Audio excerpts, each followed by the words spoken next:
Ce sont des hommes blancs qui ont délibérément, méthodiquement, scientifiquement et de sang-froid travaillé sur de tels projets.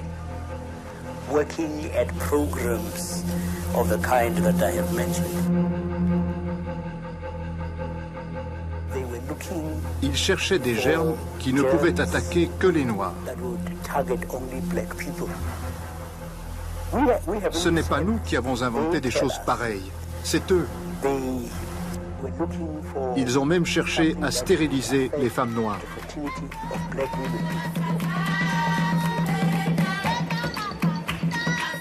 Comment est-ce possible, 7 ans après la fin de l'Ancien Régime, que cet homme, toujours en liberté malgré la gravité des forfaits qui lui sont imputés, n'ait pas encore été jugé? Pour tenter de répondre à toutes ces questions, nous avons mené l'enquête en Afrique du Sud. C'est moi qui ai initié le Project Coast lorsque j'étais à la tête des forces militaires. Je l'ai fait parce que, à un moment donné, l'ANC s'est lancée dans des opérations urbaines et elle poussait les choses tellement loin que cela risquait d'aggraver la situation, ce qui aurait été très mauvais pour l'image du pays. Il fallait éviter cela à tout prix. C'est là que je me suis dit, au lieu de tirer à vue sur une foule en colère, à balles réelles, et de tuer des gens, cherchons un autre moyen de neutraliser ces groupes. J'ai alors soumis le problème à des scientifiques, dont Basson était l'un des plus importants. Wouter Basson, général de brigade au 7e bataillon médical des forces armées sud-africaines. J'ai demandé à Basson, seriez-vous capable de mettre au point, pour moi, un gaz qui ne serait ni irritant, ni mortel, mais qui rendrait les gens inoffensifs pendant quelque temps, afin qu'ils se calment, et que nous n'ayons pas à les tuer en cherchant à maîtriser la foule. Qui est donc ce scientifique défini comme l'homme de la situation par le chef des armées de l'époque et chargé d'initier une stratégie pour soi-disant paralyser les foules sud-africaines, alors qu'on apprendra plus tard, par les témoignages de ses anciens collaborateurs, qu'il s'agirait d'un véritable projet de génocide. Il se trouve que je suis le témoin vivant de ce qui est arrivé. Je n'ai eu la preuve qu'en 1989, qu'on avait enduit mes vêtements de produits chimiques qui s'avéraient mortels s'ils rentraient en contact avec la peau.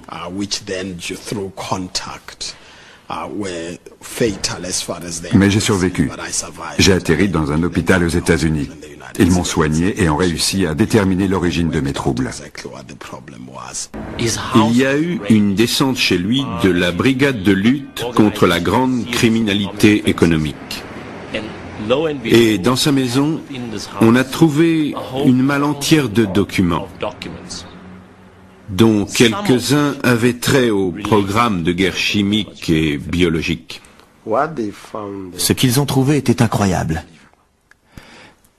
Il y avait ce qu'on appelle une Verkoper List, autrement dit un bordereau de vente.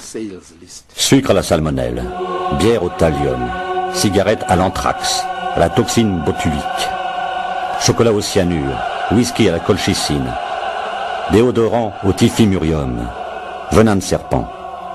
Cette longue liste de ventes de produits au poison indétectable était destinée aux agents de la sécurité sud-africaine pour leur permettre de tuer les militants noirs sans soulever de soupçons lors de l'autopsie. Combien ont été utilisés, on ne le saura sans doute jamais. Selon vous, cette liste aurait-elle pu être utilisée à des fins de recherche scientifique, ou bien est-ce une liste d'armes meurtrières? Assurément une liste d'armes meurtrières. Aucun intérêt pour quelque recherche que ce soit. Parmi les méthodes qu'il est présumé avoir utilisées, l'une consistait à enduire l'opercule d'une canette de bière en aluminium avec du poison. Et si vous utilisiez cet opercule, la partie qui s'enfonce dans la canette, ça activait le poison. On m'a donné un paquet de cigarettes Camel. Et on m'a demandé de déposer quelques gouttes sur les filtres des cigarettes. Et que serait-il arrivé à la personne qui aurait fumé ces cigarettes? C'est difficile à dire, mais j'imagine que les conséquences auraient été mortelles. Coup de théâtre, le docteur Basson est jugé par un tribunal à huis clos. Pour quelle raison? Par de mystérieuses fuites, la longue liste des forfaits reprochés à celui que les journalistes surnomment désormais Docteur Lamort s'ébruite rapidement. La presse ulcérée s'émeut. Pourquoi ce silence pesant du gouvernement? Le ton monte. Elle accuse également la TRC de ne pas s'emparer de ce scandale avec suffisamment de fermeté et exige une audition publique de Basson au sein de la commission.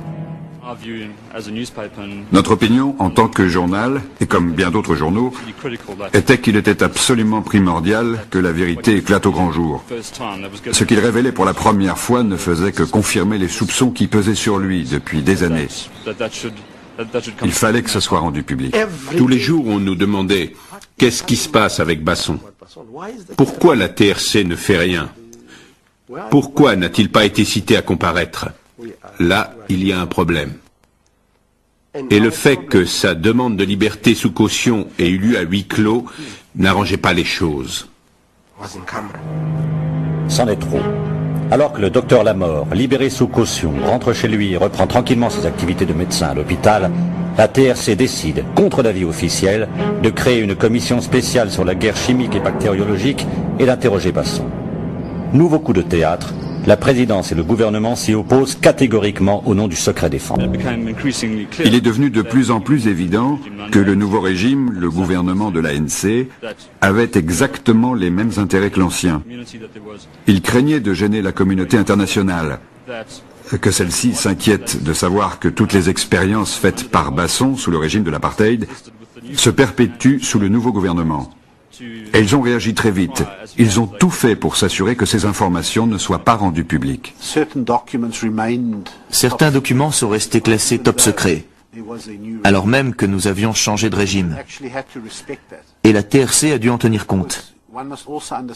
Car il faut bien comprendre qu'il y avait certaines restrictions. Par exemple, en ce qui concerne la prolifération de certaines substances ou produits chimiques, ou bien... Par exemple, comme vous pouvez l'imaginer, vis-à-vis de certains traités avec d'autres pays. Ce type de relation devait être protégé au niveau international. Si le gouvernement est aussi embarrassé, est-ce parce qu'une audience publique de la TRC à propos des armes chimiques et bactériologiques dévoilerait l'importance capitale de l'aide militaire illégale apportée par de nombreux pays occidentaux à l'Afrique du Sud sous l'apartheid? Et qui sait? Encore aujourd'hui. Un vrai scandale, et pourtant. Je ne crois pas que Basson aurait pu acquérir de telles compétences et un tel savoir sur les armes chimiques sans la collaboration de grandes puissances. C'est un fait grave. Wouter Basson est allé à Taïwan, par exemple, pour voir ce qu'ils avaient comme programme. Il est allé à San Antonio, aux USA, dans les années 80. Là aussi pour voir leur programme. Il est allé en Israël et en RFA. Le docteur Basson a eu accès au laboratoire militaire en Suisse. Malgré les pressions diverses, la TRC résiste. Après négociation avec le pouvoir, la commission guerre chimique et bactériologique lance enfin ses investigations. Nous sommes en juin 1998. Basson accepte d'assister aux audiences, mais, nouveau rebondissement, il refuse de parler, encore moins de demander l'amnistie. Il écoute ses anciens collaborateurs déballer la longue liste des forfaits qui lui sont imputés. Vous jurez devant Dieu de dire la vérité, toute la vérité et rien que la vérité? Je le jure. Vous pouvez vous asseoir. Monsieur le Président, oui, j'étais le directeur général. J'étais censé être le patron, celui qui définissait les programmes, décider des équipements physiques, recruter les bons scientifiques et aménager les installations pour le gouvernement. D'une manière très stricte, on nous a informé que ceci serait une opération militaire menée au nom de l'État. J'ai enregistré la société en mon nom avec 3 autres actionnaires. Aurait-il été possible que cette société fonctionne efficacement avec un directeur général n'appartenant pas à la communauté scientifique? Absolument pas. Avez-vous été en contact avec les scientifiques lorsque vous étiez directeur général? Oui, monsieur. Connaissiez-vous la nature des recherches conduites dans vos locaux? Oui, monsieur. Nous avions des directives très générales sur ce qu'il fallait faire. Et nous avions une grande liberté pour faire ce que nous avions à faire. Ce que les témoignages de scientifiques révèlent, c'est d'abord un arsenal de gadgets mortels dignes de James Bond. Tournevis empoisonnés, parapluies Sarbacane, détonateurs de lettres piégées, cannes truquées, lessives explosives et bien d'autres. Nous voyons ici ce qui ressemble à un tournevis. Pouvez-vous nous en parler? La personne qui utilise cet appareil pique la personne visée.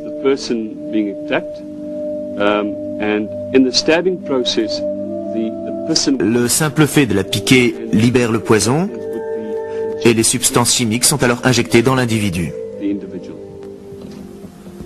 Est-ce qu'on peut manipuler ceci en toute sécurité? Tout à fait. Mais j'éviterais quand même de toucher l'extrémité, au cas où.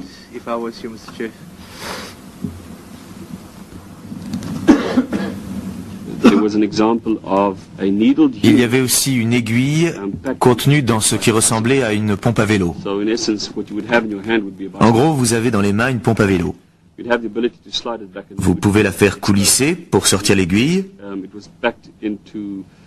Le même système existait dans des cannes ou des parapluies. Il y avait plusieurs façons de maquiller l'ensemble. Et à quoi servait la canne? Il y avait deux modèles. Le premier était une canne qui dissimulait une aiguille sur le bout. Le deuxième était une canne qui pouvait tirer une petite balle. Une balle en polycarbone qui était percée de nombreux petits trous, ce qui permettait d'y loger des substances toxiques. À très courte distance, l'idée était de pouvoir tirer dans la jambe de quelqu'un. Il y avait aussi deux paquets de lessive Omo qui avaient un mécanisme explosif à l'intérieur. Donc, il y avait deux paquets de lessive Omo avec les explosifs déjà à l'intérieur. Oui. Les paquets contenaient des explosifs amorcés et prêts à l'emploi. Le docteur Basson a déclaré, après nous avoir longuement décrit les effets du thallium, si vous donnez juste la bonne dose, il ne faut pas trop en donner, juste ce qu'il faut, vous pouvez provoquer ce qui ressemble à un cas de méningite ou de syphilis. Vous obtenez des symptômes similaires. Et en racontant cela, il a déclaré en passant que nous avions déjà administré du thallium à Steve Biko. Il y avait aussi des plans pour contaminer les médicaments pris par le président Nelson Mandela à l'hôpital. Peu de temps après la libération de Nelson Mandela, il était persuadé que ses fonctions cérébrales allaient se détériorer petit à petit. Derrière cette panoplie d'inventions d'un autre âge, se profile plus gravement encore l'existence secrète et massive de produits destinés à propager des maladies à l'échelle d'un peuple, voire d'un continent. Anthrax, choléra, méningite, Ebola, sida.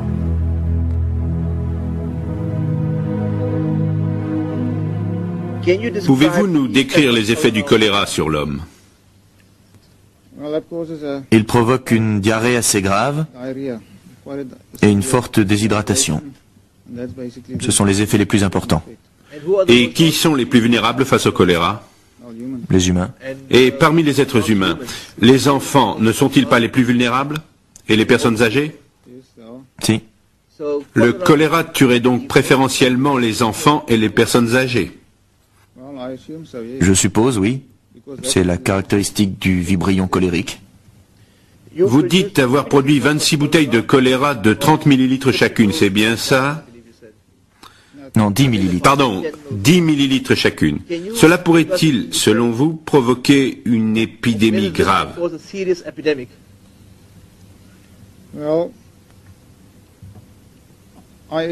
J'imagine que oui, ça pourrait provoquer une épidémie. J'ai dit épidémie grave. Oui. Aviez-vous conscience de produire une substance qui pouvait provoquer une épidémie grave?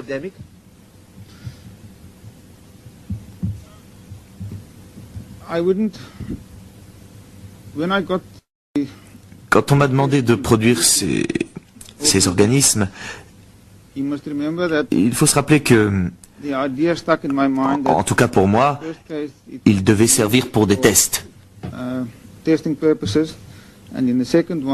Et c'est ensuite que certains indices ont laissé à penser qu'ils pourraient être utilisés dans la guerre en Angola.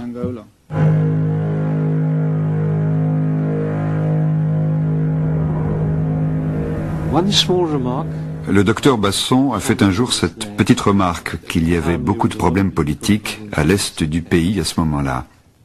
Et il a ajouté « Peut-être devrais-je traiter cette foule au choléra ».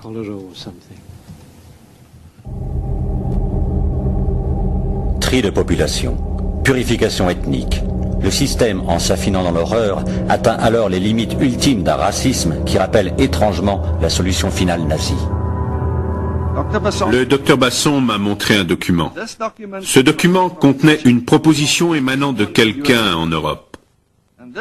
Ce type disait qu'il possédait un produit, une bactérie, qui avait la possibilité de n'infecter, de ne rendre malade et de ne tuer que les gens pigmentés comme les Noirs. Le docteur Basson m'a demandé de me documenter et d'étudier scientifiquement cette possibilité. Est-ce vraiment possible? Notre conclusion a été que c'était tout à fait possible, et il a été décidé que ce serait bien que le gouvernement en soit informé.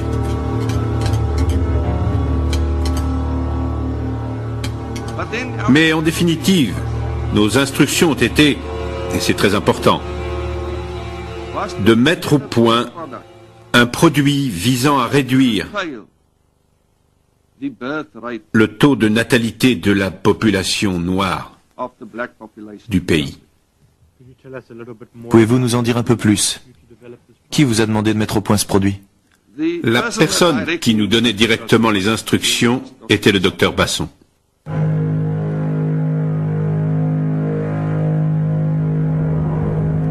J'ai demandé au docteur Basson, Wouter, pourquoi participes-tu à ça? Pourquoi es-tu là-dedans? Tu ne possèdes pas de société, c'est moi qui possède la société. C'est moi qui roule en BMW, c'est moi qui ai la villa de 3 étages, c'est moi qui ai ça. La grande vie. Tout le monde pensait, Gossen, il est vraiment génial. C'est vrai. Donc je lui ai demandé, Wouter, pourquoi fais-tu ça? Et il m'a répondu, j'ai une fille. Et un jour, parce qu'on sait plus ou moins avec certitude que les Noirs prendront un jour le pouvoir, mais le jour où les Noirs prendront le pouvoir et où ma fille me demandera, papa, qu'as-tu fait pour empêcher ça? J'aurai la conscience tranquille. Et je le reconnais, c'est cette psychose qui prévalait.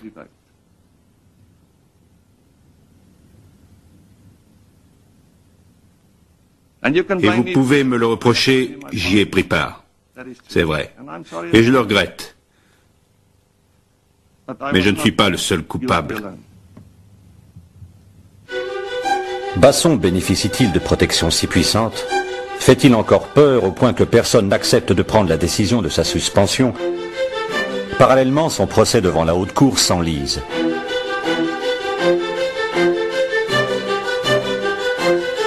La grande question à présent, c'est que nous avons un gouvernement démocratique qui possède ce même savoir mortel que possédait le gouvernement de l'apartheid, auquel des nations sans scrupules ont eu recours et pour lequel elles ont été condamnées. Donc la grande question à présent est, Qu'est-il advenu de ce matériel? Existe-t-il toujours? L'Afrique du Sud a signé des accords et des conventions internationales sur ces technologies. Il serait très naïf d'imaginer que ce savoir a disparu avec le docteur Basson, ou bien qu'il le suivra en prison. Ce ne sera pas le cas. Basson est toujours libre. Il n'a toujours pas livré ses secrets, il ne manifeste ni regret ni remords. La question d'un transfert de compétences devant un tribunal international se pose-t-elle, comme à Nuremberg il y a 50 ans? Faut-il tourner la page ou bien, comme l'affirmait Desmond Tutu à la TRC, continuer à regarder la bête au fond des yeux?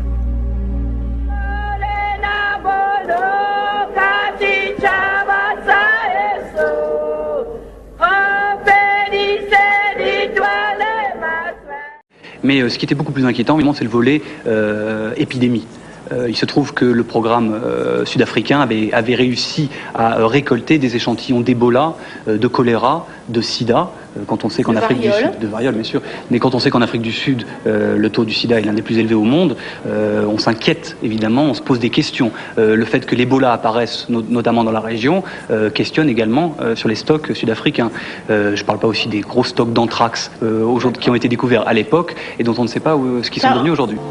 Alors le docteur Basson a bénéficié non seulement de fonds illimités, il avait tout l'argent dont il avait besoin, mais en plus d'un contrôle hiérarchique très faible. Il faisait ce qu'il voulait. Oui, d'autant que ceux qui l'ont nommé n'étaient pas des intellectuels, c'était des militaires qui lui ont simplement dit voilà ce que vous devez faire, essayer de développer un arsenal biochimique contre la population noire. À partir de là, il a fait ce qu'il pouvait, ce qu'il voulait, donc des fonds illimités évidemment du gouvernement de Pretoria, mais également des collaborations internationales extrêmement poussées avec les États-Unis, avec l'Angleterre. Oui, alors les États-Unis de Ronald Reagan, de Reagan, qui lui fournissent d'ailleurs complaisamment le virus Ebola. Oui, plusieurs échantillons. Évidemment, on se bat contre un ennemi presque imaginaire, si j'ose dire, qui est le communisme.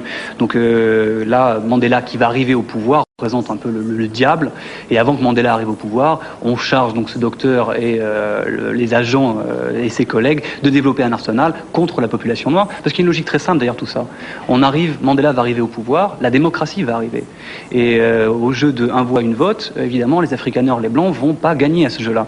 Donc l'idée était toute simple, l'équation était toute écrite dès le début, moins il y aura de noirs, moins il y aura de votants noirs, et donc par conséquent le pouvoir politique des Afrikaners sera pas autant réduit. Voilà la logique de base qui a conduit à ce programme. Le docteur Basson s'est montré créatif puisqu'il a mis sur pied ce que vous appelez une bombe ethnique. Vous pouvez expliquer ce que c'est? Alors, une bombe ethnique, on ne sait pas très bien jusqu'où il est allé. Il est allé très loin dans cette recherche-là. Il semblerait qu'il ait développé une molécule qui était sensible à la pigmentation de la peau des Noirs, à la mélanine. Et donc, cette particularité de cette molécule, évidemment, ne pourrait être mortelle que pour les Noirs.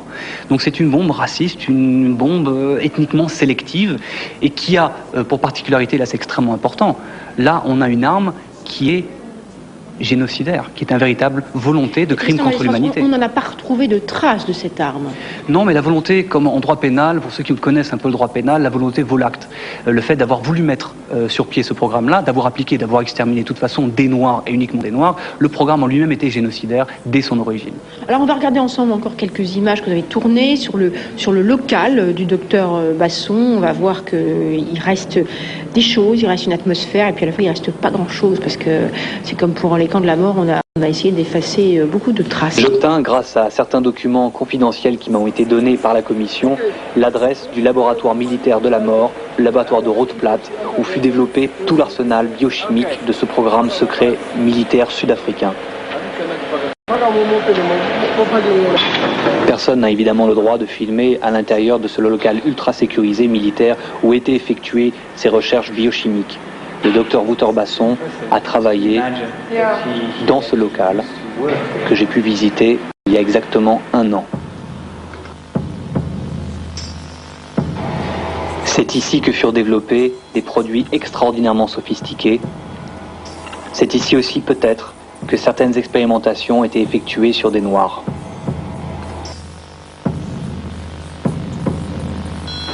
Évidemment, il n'y a plus de preuves. D'autant que pour l'essentiel, elles ont été incinérées dans ce local, ici.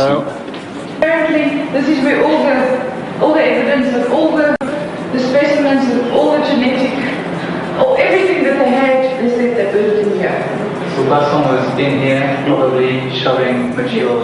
S'il n'y a plus beaucoup de preuves, il reste encore les témoignages filmés par la commission Réconciliation et Vérité de certains collègues du docteur Lamort. Il y avait aussi des bactéries mangeuses de chair. Oui, ça c'est quelque chose qu'ils ont réussi à récupérer vraisemblablement aux Russes. Mais au-delà de ça, il y a d'autres choses qui sont autrement plus grave, qui est également une campagne qui est allée assez loin, une campagne de stérilisation. Ils avaient mis sur pied une véritable planification générale pour stériliser un maximum de noirs, de femmes noires, en injectant des produits stérilisants, entre guillemets, dans des produits de consommation, de grande consommation, comme le maïs ou la bière. On ne sait pas jusqu'où ils sont allés dans ce programme-là. Ah, d'accord. Eh ben, ce qui est très intéressant, c'est que non seulement les Américains les ont aidés, mais Saddam Hussein aussi. Il est allé plusieurs fois en Irak, ce qui a beaucoup inquiété les Américains d'ailleurs. On parle de Wouter Basson, du docteur. Il est allé en Irak, il est allé aussi en Corée du Nord, du Sud. Il a visité, je crois, les plus grands programmes biochimiques de la planète, et notamment le programme aussi américain. Les Américains et les Européens aussi ont beaucoup collaboré avec ce docteur. Ils étaient absolument ravis de pouvoir envoyer leurs scientifiques en Afrique du Sud, sachant que là-bas, l'argent coulait à flot. Il n'y avait pas trop de contrôle. Absolument aucun contrôle, parce qu'on était justement sous embargo, ce qui est un peu croustillant dans la mesure où tous ces pays-là ne respectaient pas l'embargo militaire, même pas économique, vraiment, militaire. Non seulement on aidait le docteur Lamort, mais on savait très bien à quel point son programme était dangereux. Vous le dites dans votre documentaire, vous le dites aussi dans votre livre, les services secrets américains et britanniques l'avaient classé 2e programme le plus dangereux au monde, derrière le programme soviétique. Il y a un rapport qui est tombé, et ça c'est assez important, un rapport qui est tombé en février 2001 de l'US Air Force, très poussé sur le programme, sur le Project Coast et le Dr Lamort, et qui considère que ce programme-là n'est pas le plus volumineux qui reste l'apanage du programme russe, Bioréparate, mais qu'en qualité, c'était l'un de ceux qui était allé plus loin, le plus abouti et les plus inquiétants. D'autant, encore une fois, qu'on ne sait pas ce que sont devenus les stocks. Alors, on a envie de savoir, Tristan Malestance, combien de personnes ont péri lors de ces expérimentations, et surtout qui était visé, parce que au sein de la population noire, il y avait des cibles préférées et préférentielles. Bon, essentiellement évidemment des Noirs, des militants de l'ANC. Combien le propre de ce programme-là est évidemment de tuer sans qu'on le sache. Quand quelqu'un est infecté par le sida ou par le choléra, comment savoir si c'était dans le cadre du programme Coast ou par d'autres biais? J'ai interviewé l'un des enquêteurs de la commission Réconciliation et Vérité qui s'est tenue en Afrique du Sud et qui a enquêté un petit peu sur le programme militaire sud-africain, et qui est présidé par Desmond Tutu, et qui a lui-même considéré qu'il fallait estimer à plusieurs milliers de personnes, potentiellement les personnes qui avaient été soit éliminées, soit des personnes qui avaient été prises pour faire des expérimentations, parce qu'il y a eu des expérimentations sur humains. Mais on n'a pas retrouvé de traces là aussi. Évidemment, là on a vu tout à l'heure peut-être quelques images de l'incinérateur. J'ai entendu dire que quelques corps avaient été jetés dans l'incinérateur. Évidemment, aucune trace, on ne trouvera probablement pas de traces. Il y a des témoins, des personnes qui ont été visées, notamment des grandes personnalités sud-africaines. Alors, ils ont eu des projets assez fous. Alors en particulier, ils avaient comme projet, juste avant de libérer Mandela, d'endommager son cerveau avec du thallium. Oui. C'était l'un des programmes, l'un des volets de ce programme sud-africain qui était d'éliminer... Le diminuer, le libérer, voilà. et le diminuer juste avant. Pas le tuer, mais disons le contaminer de façon à ce que mentalement il ne soit plus apte à diriger le pays et l'emmener vers la démocratie. Donc c'est un programme qui n'a pas réussi, mais qui était en plan. C'était quelque chose qu'ils allaient faire. Ils sont par contre allés beaucoup plus loin, ils ont réussi cette fois-ci à attaquer et à atteindre et à faire un attentat contre le second personnage de l'État sud-africain aujourd'hui, qui est le révérend Frank Chikane, qui est le président, ou qui est le chef de cabinet, disons, de la présidence sud-africaine, du président Thabo Mbeki, et qui lui-même est tombé dans le coma 2-3 fois après qu'ils aient enduit, je suis obligé de le dire, ses slips, ses sous-vêtements d'une poudre inodore et incolore qui pénétrait donc sa peau. Bulgare. Un petit peu, il y a le parapluie c'est une belle invention, mais je crois que les Sud-Africains sont allés beaucoup plus loin. Et donc ce pauvre révérend est tombé 2-3 fois dans le coma, et ça n'est que vraiment une dizaine d'années plus tard qu'ils ont découvert et compris que c'était dans le cadre de ce programme Coast. C'est étonnant que le pouvoir n'est pas le pouvoir qui a suivi le président de Klerk, le pouvoir Mandela, n'ait pas cherché à contrôler davantage ses armes. Il était extrêmement gêné parce que de mettre tout ça à plat impliquerait de mettre à jour les collaborations qu'il y avait eu avec les pays occidentaux. Et la France, comme la Suisse, comme l'Angleterre, ne souhaite peut-être pas qu'on mette à plat les collaborations qu'il y a eu, alors que le pays était supposé être sous embargo.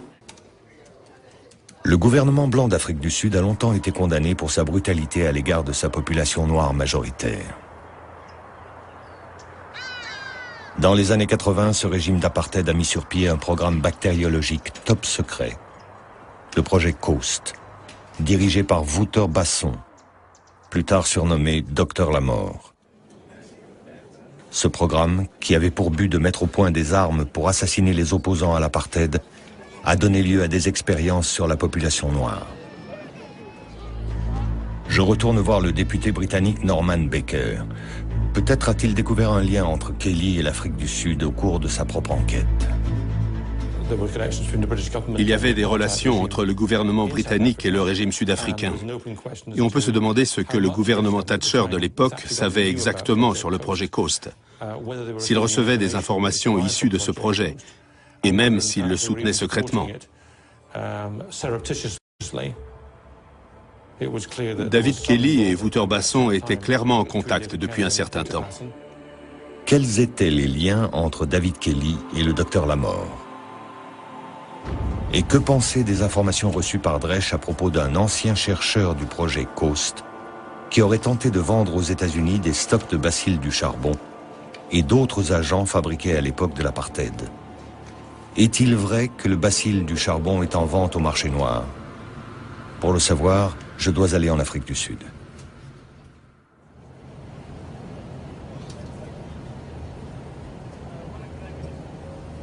Dans l'avion, je survole le pays où a pris corps ma hantise des armes biologiques.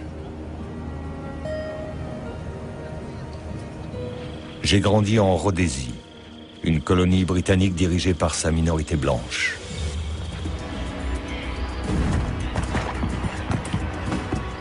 Quand j'ai eu 18 ans, dans les années 70, une véritable guerre civile faisait rage dans le bush. Les nationalistes noirs avaient pris les armes pour conquérir leur liberté. Les Blancs étaient déterminés à se maintenir au pouvoir à tout prix. En fait, nous refusions de laisser la Rhodésie aux mains de la majorité noire. Et il y avait une raison pour ça. Ce n'était pas juste du racisme.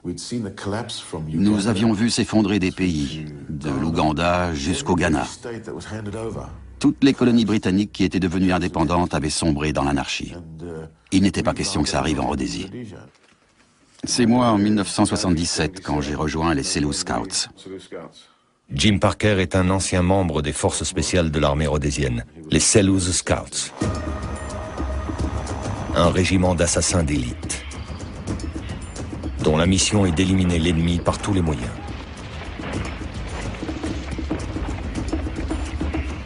Jim Parker a écrit un livre dans lequel il révèle les activités secrètes de cette unité de lutte contre l'insurrection. Alors que les combats s'étendent et que les nationalistes noirs gagnent du terrain, les Selous Scouts se tournent vers l'utilisation d'armes chimiques et biologiques. La première fois que j'ai entendu parler du bacille du charbon, c'était lors d'une mission à Wenki.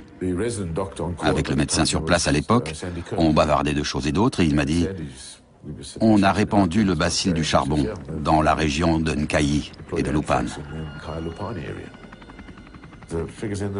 En tout, il y a eu plus de 10 000 personnes qui ont été contaminées cette année-là. Un chiffre sans précédent et qui n'a jamais été révélé.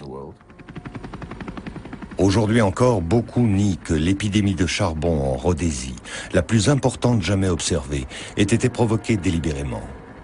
Jim Parker est le premier membre des Selous Scouts à admettre publiquement que cela a pourtant été le cas. Pour finir, toute la Rhodésie, qui s'appelle aujourd'hui le Zimbabwe, a été contaminée.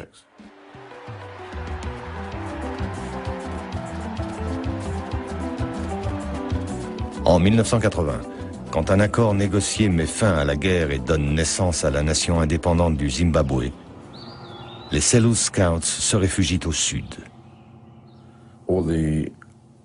Tous les documents top secrets, tout ce qui concernait les Selous Scouts, ont été transportés ici en Afrique du Sud.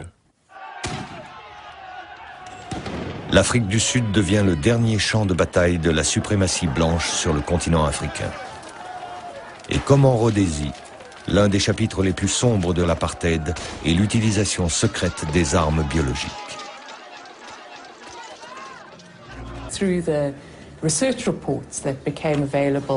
Parmi les rapports de recherche sur lesquels les enquêteurs ont mis la main et qui faisaient partie des nombreux documents découverts en possession de Basson, certains rapports faisaient clairement état de recherches sur des toxines susceptibles d'être administrées à une personne pour la tuer, tout en restant indétectables. Il s'agissait de tuer les gens sans se faire prendre. L'Afrique du Sud blanche disposait d'alliés puissants en Occident. On a décidé de trouver des organisations qui pourraient nous aider sur le plan technologique. Il y en avait surtout au Royaume-Uni et en Amérique, et quelques-unes en Europe. On a été les voir, on leur a expliqué notre problème en leur indiquant de quelles informations on avait besoin. On en a obtenu quelques-unes, le reste on l'a acheté, emprunté ou volé. Curieusement, l'aide que nous avons reçue des Américains et des Britanniques était idéologique. Professeure de sciences politiques à l'Académie navale des États-Unis, Helen Perkett, grande spécialiste du projet Coast, concède que les États-Unis pourraient avoir collaboré avec le régime sud-africain. L'administration Reagan avait une politique d'engagement constructif. Il est donc possible, je n'en ai aucune preuve, mais c'est plausible, qu'il y ait eu une coopération sur certains programmes, y compris le programme d'armement biologique, entre les États-Unis et l'Afrique du Sud. Mais c'est secret défense. Quel secret l'Occident peut-il cacher sur l'ampleur de sa collaboration au projet Coast? Je me tourne vers l'une des sources de Dresch, le journaliste d'investigation Sam Saul. Le projet sud-africain était bien commode. Surtout les recherches sur le nec plus ultra des armes dont on pourrait se servir pour commettre des assassinats, en faisant en sorte que la mort ne paraisse pas suspecte. Peut-être bien que d'autres services secrets étaient intéressés par de telles armes, mais ne pouvaient pas faire les recherches eux-mêmes et se servaient de l'Afrique du Sud pour faire le sale boulot. Savoir si c'est le cas est une question qui reste ouverte.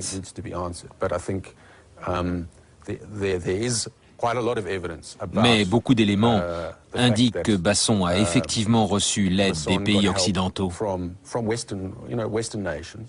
La visite de Larry Ford, par exemple. Larry Ford. Larry Ford avait fait muter le choléra, la typhoïde, le charbon, le botulisme et la peste bubonique. Et il avait aussi mis au point ce qu'il appelait des germes tueurs de kaffir. Kaffir, en afrikaans, signifie négro. C'était donc des germes qui étaient spécifiquement destinés à tuer seulement les Noirs.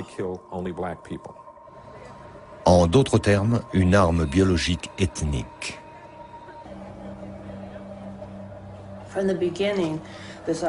Dès le début, la mise au point d'un moyen pour maîtriser la croissance de la population noire a été l'un des principaux domaines de recherche. Ces recherches se sont intensifiées à mesure que la population noire augmentait et que les soulèvements devenaient plus violents.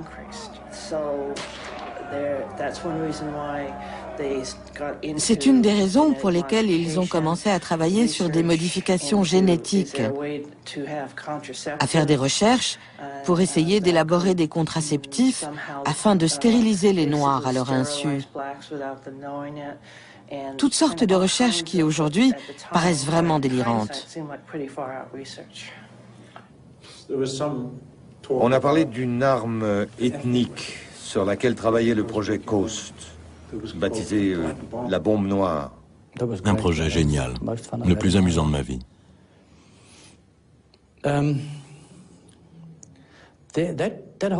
Tout cet épisode de l'arme ethnique a été parfaitement exposé lors du procès.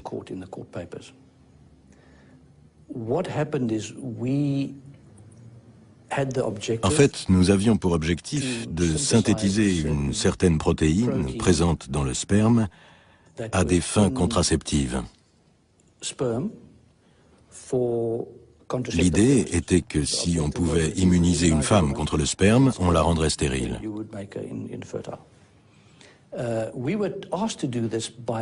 Ces recherches nous ont été demandées par un autre pays qui avait un problème d'explosion démographique, dans le cadre d'un échange de technologies. Ils nous ont donné certaines choses et nous ont demandé de faire ça pour eux. Je parviens à me procurer le dossier du FBI sur Larry Ford, mais bon nombre de pages ont été censurées pour des raisons de sécurité nationale. Cela laisse peu d'indices quant à son travail supposé sur une arme raciale et ses liens réels avec les renseignements américains. Les gouvernements britanniques et américains se sont donné beaucoup de mal pour faire disparaître les preuves du projet Coast. Ils ont fait pression sur l'Afrique du Sud pour qu'elle détruise ses stocks d'armes biologiques et tous les documents s'y rapportant. Basson affirme que ces stocks ont été jetés à la mer. L'eau de mer a un tel pouvoir oxydant que tout disparaît très vite. On a tout lancé après plusieurs heures de vol, je ne sais pas exactement où, j'étais assis à l'arrière de l'avion, mais le pilote doit le savoir. À un certain moment, il a ouvert la porte, on a tout jeté et on est rentré. Dresch se procure un rapport top secret de l'armée sud-africaine au président Mandela, déclarant que les stocks du projet Coast ont été détruits. Mais il découvre aussi que quelques mois après l'envoi des lettres contaminées, un ancien scientifique du projet Coast, Dan Goosen, a tenté de vendre à Washington ces germes qui avaient été soi-disant jetés à la mer.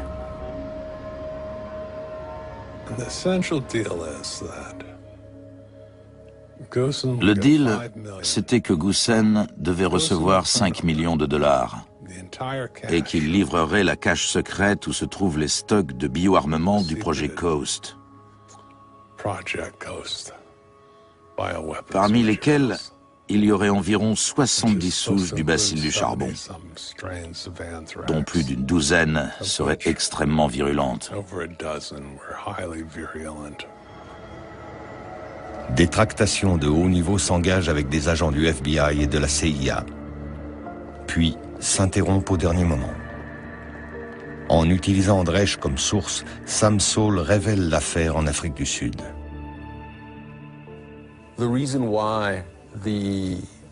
La raison pour laquelle les Américains ont brusquement fait marche arrière n'a jamais été élucidée.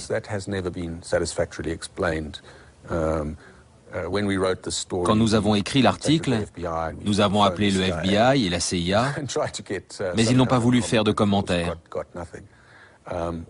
C'était d'ailleurs assez amusant.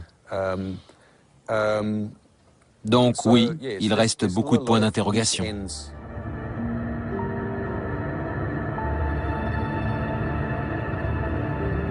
Dan Goosen accepte de me rencontrer dans un lieu public, mais refuse d'être filmé. Il m'explique qu'il ne pourra jamais me raconter toute l'histoire. C'est trop dangereux. Goosen a toujours la main sur la cache d'armes. Personne d'autre ne sait où elle est. Le gouvernement sud-africain a baissé les bras et ne fait rien. Elle est toujours là, quelque part. C'est une famille très soudée. Ce petit jeu autour de l'anthrax, les Américains et les Britanniques y jouent ensemble. Et c'est prouvé. Tous les gouvernements tremblent dans ces affaires louches. Et ils ne s'arrêteront pas. Pourquoi le feraient-ils ? Je suis sûr qu'aujourd'hui encore, ils sont mouillés jusqu'au cou. Les Américains sont mouillés. S'ils ne veulent pas se laisser distancer, ils sont obligés de garder tout ça.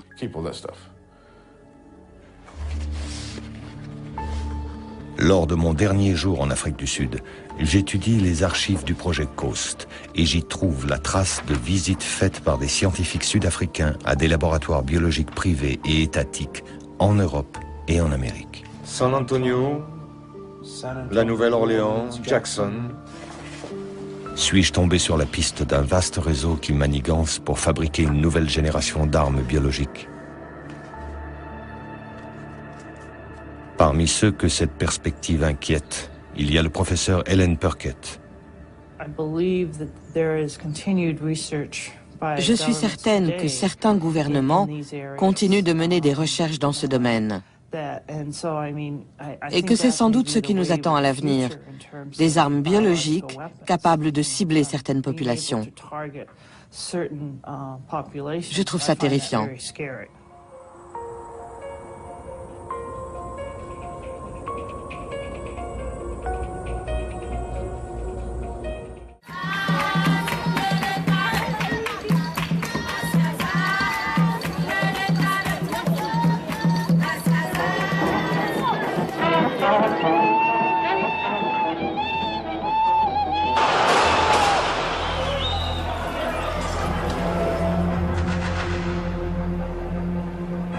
Berne, 3 mars 1999.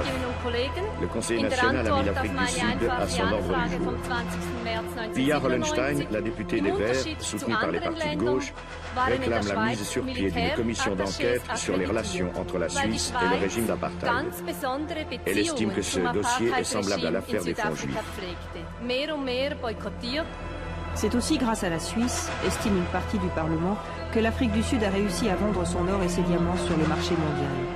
En effet, seule contre la communauté internationale, la Suisse a toujours refusé d'appliquer contre Pretoria des sanctions économiques, incompatibles avec sa neutralité. Par 79 voix contre 50, le Parlement refuse la création d'une commission indépendante qui rouvrirait le dossier sud-africain. Banlieue de Zurich, mars 1999.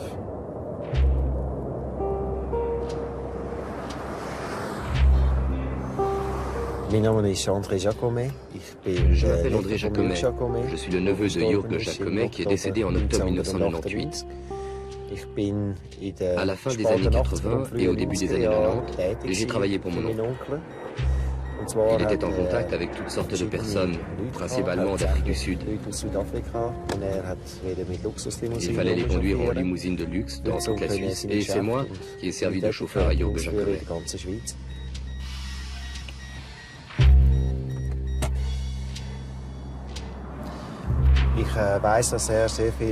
Je sais qu'il avait beaucoup d'amis à l'armée. Il leur avait expliqué pourquoi certaines personnes avaient besoin d'entrer en Suisse. Ils ont donné des instructions pour faire établir des papiers qui leur permettent d'entrer dans le pays. Les voyageurs que Jürg Jacomet vient accueillir à l'aéroport sont des militaires. Le général Lothar Nickling et le docteur Wouter Basson, brigadiers dans les services médicaux de l'armée sud-africaine. Je me suis laissé dire que le docteur Basson, quand il venait ici, disposait d'un passeport qui l'autorisait à accéder à la zone de transit de l'aéroport. Il donnait à certains invités spéciaux des papiers qui leur permettaient de passer la douane sans être contrôlés. Et ils ne franchissaient pas la douane officiellement. Ils entraient en Suisse en passant par le transit, incognito en somme. En Afrique du Sud, le docteur Basson est aujourd'hui dans le collimateur. Une commission gouvernementale baptisée Commission Vérité et Réconciliation a découvert que cet officier de haut rang dirigeait le programme secret d'armement chimique mis sur pied par le régime d'apartheid. Basson a refusé de coopérer avec cette commission, mais ses anciens collaborateurs ont révélé l'essentiel de son projet secret. Un programme dont les horreurs valent au docteur Basson le titre de Mengele de l'apartheid. Les activités du docteur Basson l'amènent à fréquenter la Suisse à de très nombreuses reprises. À l'occasion d'un séjour à Zurich en novembre 1993, il est arrêté par la police au guichet de la Anlage und Kreditbank, l'AKB, pour une tentative de fraude. La justice zurichoise a refusé de nous expliquer les circonstances de cette arrestation. Lors de son arrestation à Zurich, le brigadier sud-africain a été longuement interrogé par le juge d'instruction. Nous nous sommes procuré la déposition de Wouter Basson et nous avons pu ainsi reconstituer la piste suisse des chimistes de l'apartheid. Où et quand avez-vous rencontré M. Jürg Jacomet? Ça doit être en 1982-1983. Je l'ai rencontré à Zurich, à l'occasion d'une visite du général Nettling et de moi-même. Il s'agissait de boucler une livraison d'armes pour le gouvernement sud-africain. Monsieur Jacomet m'a été présenté comme un marchand d'armes qui représentait plus ou moins officiellement le gouvernement suisse. J'ai eu le sentiment qu'il faisait partie des services de renseignement suisses. Il était capitaine dans l'aviation. Lorsqu'on observait les pouvoirs dont il disposait, en particulier ses entrées dans tous les bureaux à Berne et dans les aéroports, nous n'avions aucune raison d'en douter. Un homme a bien connu Jörg Jacomet. Il occupe depuis 1990 une des fonctions les plus importantes de l'armée suisse. Monsieur Jacomet est un citoyen suisse. Il était officier des forces aériennes. Il a fait l'école d'officier avec moi en 68 et ensuite on a un peu suivi le chemin, moi comme pilote de chasse dans le 1er régiment d'aviation, lui comme officier de renseignement dans un autre régiment d'aviation, et bien sûr on se connaissait, on se voyait au cours tactique, etc. Monsieur Jörg Jacomet, encore au début de sa carrière d'officier de renseignement, est très dévoué à la cause, et surtout, ce qui était intéressant dans les années 80, il avait des contacts professionnels avec l'Europe de l'Est. Donc très souvent, il rentrait par sa profession, ce qui est légitime en Suisse, il rentrait dans ses services militaires au cours de répétition et il nous informait sur ce qu'il avait vu dans les pays de l'Est pour ce qui concernait des systèmes d'armes. Nouveaux avions soviétiques, des armes DCA, etc. Et ceci, bien entendu, était très intéressant pour nous comme pilotes, comme camarades et comme service de renseignement. Cette situation, malheureusement, était moins bonne après les années 90, quand il est entré en contact avec des gens qui n'étaient pas tellement favorables pour lui.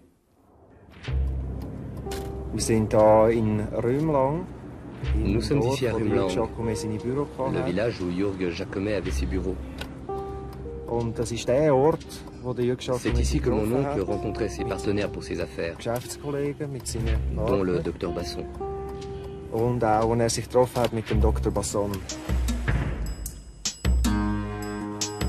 Est-ce que Jacomet vous a vendu des armes entre 1982 et 1987? Il ne m'a pas vendu des armes personnellement. Il a cependant vendu des armes à la police paramilitaire sud-africaine. Je ne sais pas s'il a aussi vendu des armes à l'armée, je n'étais responsable que du transfert de technologie.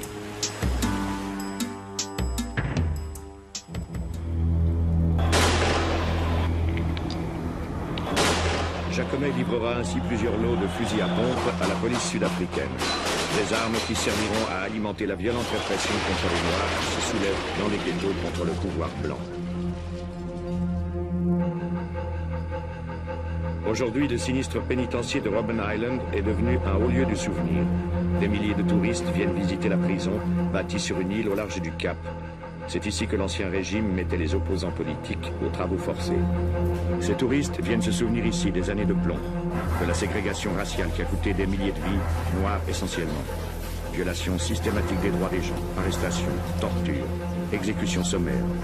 Toute une population qui tente de sortir aujourd'hui d'un long cauchemar.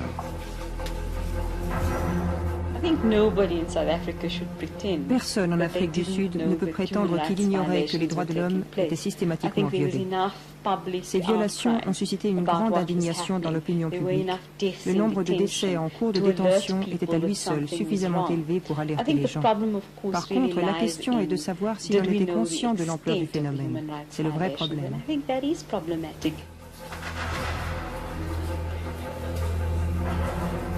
Ladies and gentlemen, cell number 5, this is cell number 5. Cell number 5, this is where President Mandela was staying. We have made it very clear in our policy that South Africa is a country of many races. There is room for all the various races in this country. Ladies and gentlemen, as you see the cell, there were no beds. In fact, the whole prison, prisoners did not have beds. Prisoners were using those kind of mats, those kind of blankets. President Mandela stays in this cell for about 18 years full. Before he was taken to Portsmouth, he was staying in this cell. From Portsmouth, he was taken to Victor Verster, near to Paarl, where he was released. Il faudra attendre 4 ans après la libération de Nelson Mandela, figure emblématique de la lutte des Noirs, pour qu'enfin s'installe la démocratie en Afrique du Sud. Dès son élection à la présidence en 1994, Nelson Mandela appelle à la réconciliation des races et des cœurs.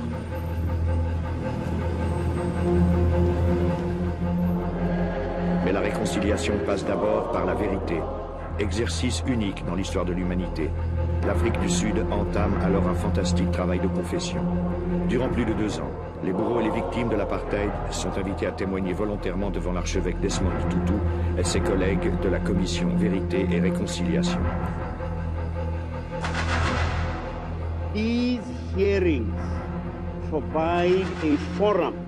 Ces audiences donnent une voix à ceux qui, autrefois, ont été traités comme des moins que rien.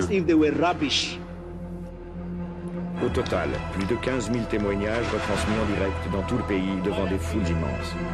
La commission dispose d'une équipe d'experts et de juristes pour mener ces enquêtes. Les témoignages les plus horrifiants viennent confirmer les violations massives des droits de l'homme commises au nom de la ségrégation raciale. Whilst this was happening, you were suffocated.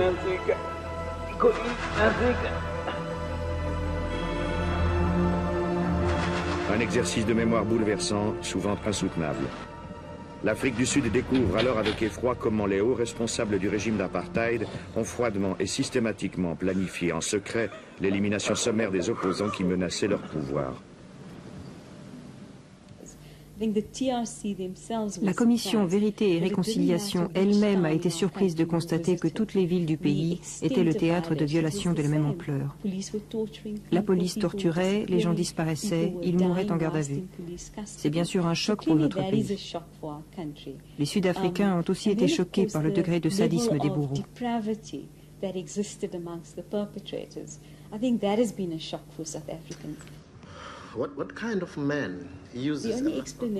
La seule explication, c'est que l'État disposait d'une stratégie coordonnée pour parvenir à ses fins. Plus symbolique que nul autre acteur de cette stratégie d'élimination, le docteur Wouter Basson fait son apparition dans la longue liste des agents de l'apartheid.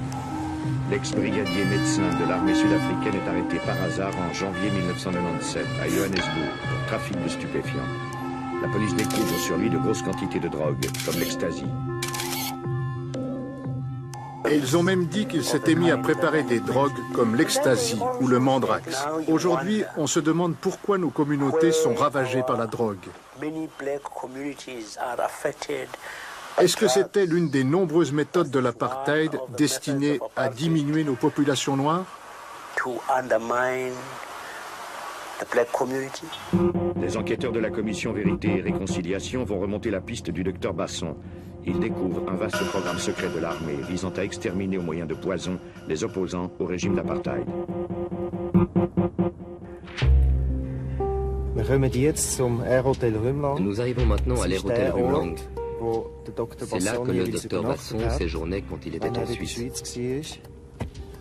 Quel type de personnage était le docteur Basson? Quelle impression est-ce qu'il vous a fait?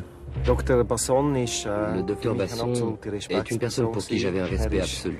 C'est un homme très intelligent, possède de vastes connaissances. C'est un cardiologue au service de l'ex-président Botha. En tant que médecin, il m'inspire le plus grand respect et je respecte également ses connaissances. J'ai aussi appris qu'à l'armée, il était très estimé pour ses états de service. Pour ma part, je l'appelais Général Sargent. Il forçait le respect. À plusieurs reprises, il a été invité pour une fondue. Je le conduisais alors chez Jürg Jacomet et sa famille. Je n'assistais généralement qu'à l'apéritif, mais cela suffisait pour voir l'atmosphère et constater qu'ils étaient de très bons amis. Comment s'est alors développée votre relation avec Jürg Jacomet? Nous avons développé une relation professionnelle et d'amitié. À cette époque, le gouvernement sud-africain était engagé dans une guerre en Angola contre les Russes, les Cubains et les Allemands de l'Est. J'étais chargé d'une unité spéciale en opération en Angola, dont la mission était d'étudier les armes nouvelles et les techniques de notre adversaire. Nous avons ensuite remis un résumé de nos expériences au service secret à Berne. Jacomet assurait la coordination entre les services secrets suisses et nous-mêmes. Il a pu se rendre à de nombreuses reprises en Afrique du Sud et nous l'avons emmené souvent dans les zones d'opération, c'est-à-dire en pleine guerre, où nous lui avons montré les armes que nous avions récupérées. Ainsi, nous avons pu montrer aux Suisses les toutes dernières rampes de lancement des missiles. Dans les années 80, il y avait le conflit en Angola, où des moyens occidentaux, et je parle bien des moyens militaires occidentaux, étaient confrontés avec des moyens du pacte de Varsovie. Par exemple, je vous rappelle que l'Union soviétique a utilisé des avions, des moyens DCA, des moyens anti-chars, des chars, qui étaient actuels soit sur le continent africain, en Angola par exemple, et ailleurs, mais soit surtout dans les divisions et dans les forces armées qui étaient de l'autre côté de l'OTAN. Donc c'était tout à fait correct et nécessaire que les services de renseignement recherchent l'information partout dans les scénarios qui étaient actifs et qui donnaient des enseignements. Aussi pour la Suisse, pour les forces armées, pour les forces aériennes. Et pour avancer une de vos questions qui vont certainement venir, vous vous rappelez que la Suisse avait pu envoyer des pilotes en Afrique du Sud qui volaient le même type d'avion comme la Suisse, donc le Mirage. Et ces pilotes qui ont pu utiliser l'expérience de ces pilotes sud-africains ont ramené des enseignements très importants qui ont eu une influence directe sur la définition de la tactique des Mirages reconnaissance et des Mirages défense aérienne. L'affaire des échanges de pilotes s'est déroulée dans le plus grand secret durant toutes les années 80. Elle ne sera découverte qu'en 1993. Une enquête parlementaire conclura que le divisionnaire Regli a agi sur l'ordre de ses supérieurs et que rien ne peut lui être reproché. Au cours des années passées au département des affaires étrangères, Edouard Brunner s'est particulièrement intéressé au dossier sud-africain. En tout cas, nous, aux affaires étrangères, on n'était pas très au courant de ce que faisaient d'autres départements, notamment dans le domaine militaire ou des services secrets. Et moi, je crois que des zones d'ombre, il y en a eu. Moi, j'en ai vécu aussi. Il y avait des Suisses qui voyageaient dans certains de ces pays. Nous aurions préféré qu'ils ne fassent pas certains voyages et qu'ils ne soient pas présents à certains endroits. Il y a là toute une série de choses qu'on ne fait pas.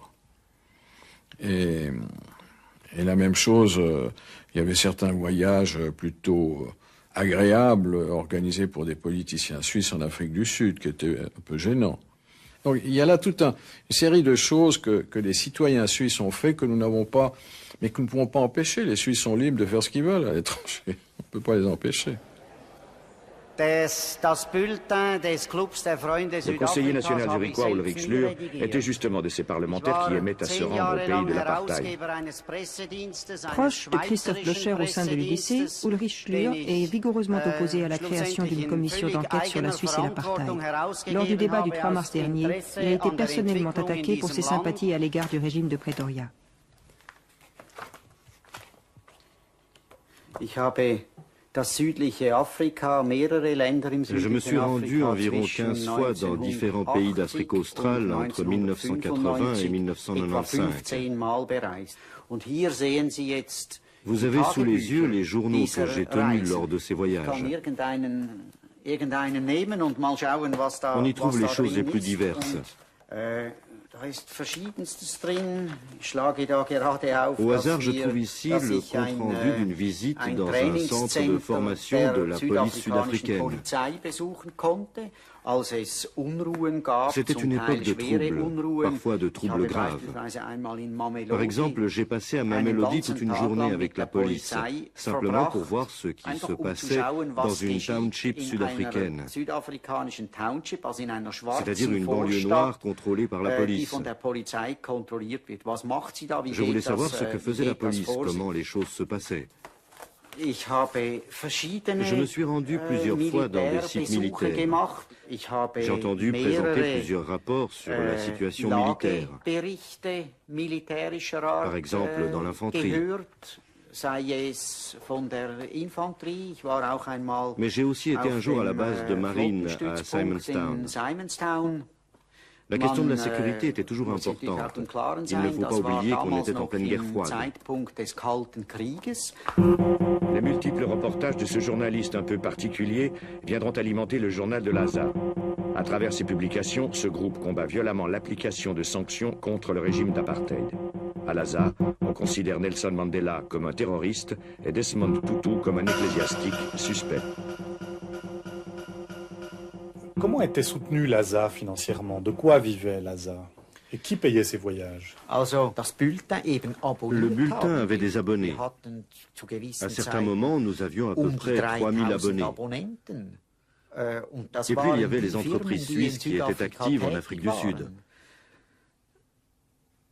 Vous pouvez nous donner quelques noms? Eh bien, il y avait Ciba-Geigy, Hoffmann La Roche, l'Union de banque suisse. Le docteur Basson poursuit ses voyages.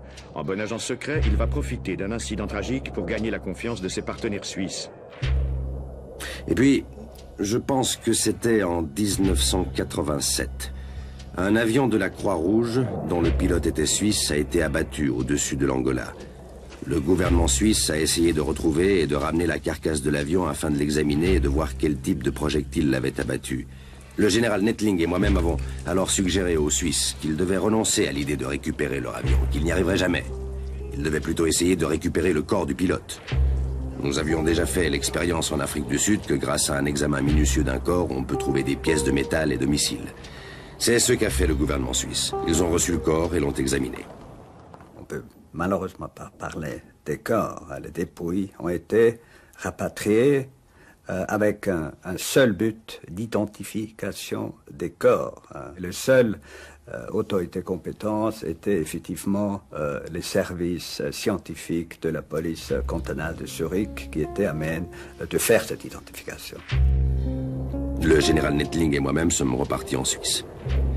Nous avons eu un entretien avec un certain Jacob Mayer, je ne suis plus sûr du nom, de l'Institut de médecine légale de la police cantonale zurichoise.